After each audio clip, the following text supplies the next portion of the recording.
and this gate is now complete.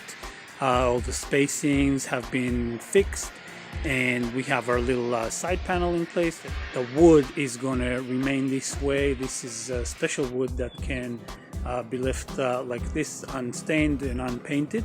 It's already been treated to sustain the elements by special treatment that it goes through. It's called the Accoya wood. It came out really beautiful. That gate has a keypad and remotes, and if we punch in a code here,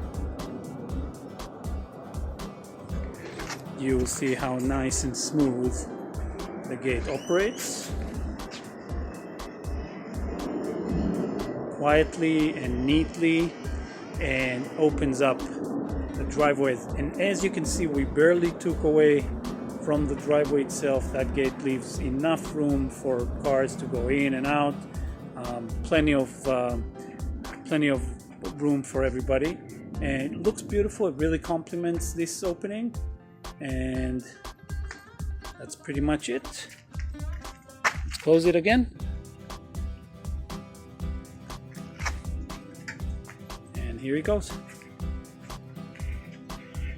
So that's another beautiful, beautiful gate by Mulholland Security. Complete. Customers are happy, and so are we. That's it. Ron for Mulholland Security in the Hollywood Hills.